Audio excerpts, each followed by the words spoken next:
দাঁড়াও না মা। ভাই এই যে সামনে বসে আছে, মা তোমার ছেলে, মা মা তোমার সন্তান। মা মা গো প্লিজ তুমি যাও মা, সবাইকে কষ্ট দিও না মা। মহান আল্লাহর কাছে আমি বারবার মিনতি করে বলেছি, আল্লাহ তুমি আমাকে একটা দিন একটা মিনিটের একটু সুযোগ করে দিও। জনাব তারেক রহমান স্যারের সাথে আমি কিছু কথা বলবো। আমার ভাই মোহাম্মদ মাজহারুল ইসলাম রাসেল, সে জগন্নাথ বিশ্ববিদ্যালয়ের ছাত্র দলের নেতা ছিলেন।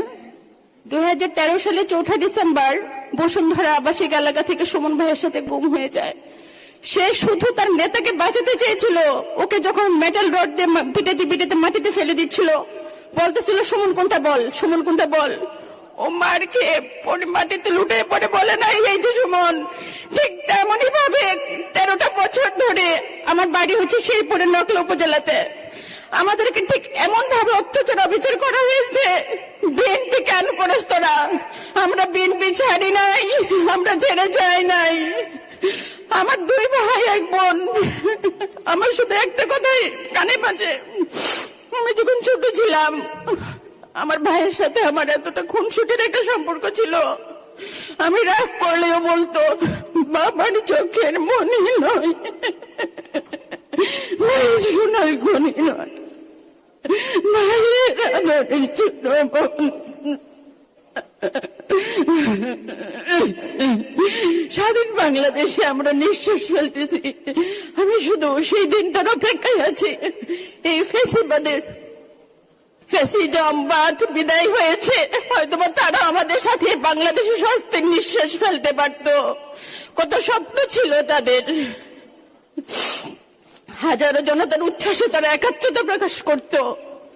কত দিনে রাত, শেষে অবশেষে একটা সুন্দর ভোরের আলোর অপেক্ষা আমরা করেছি। আমার ভাইয়ের দরজার কর্নারের শব্দে আমাদের ভিতরে সমস্ত নীরবতা ভেঙে খান খান হয়ে যাবে, কিন্তু ভাঙেনি সেই নীরবতা।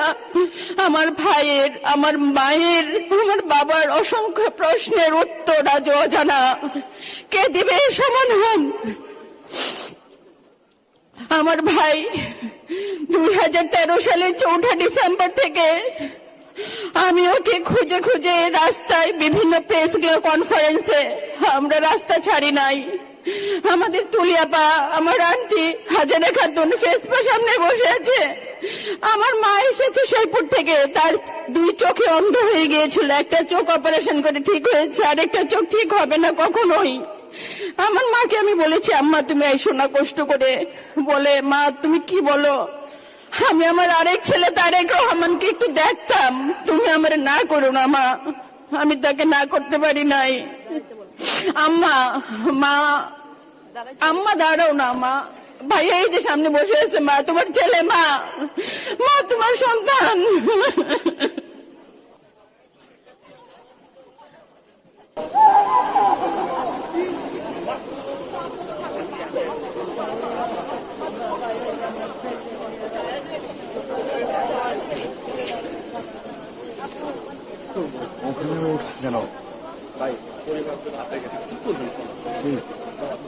আপনি বলেন।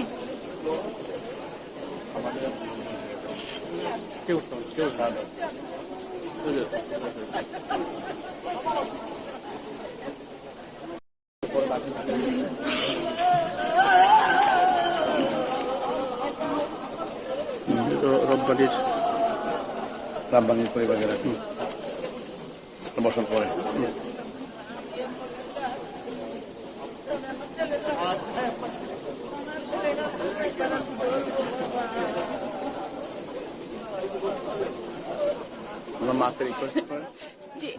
মা মা গো প্লিজ তুমি যাও মা, সবাইকে কষ্ট দিও না মা।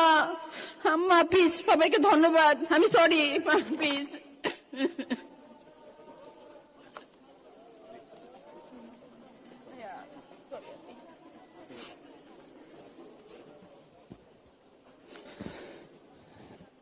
এইমাত্র একটি হৃদয় বিদারক দৃশ্য দেখলাম সবাই আমরা মর্মাহত।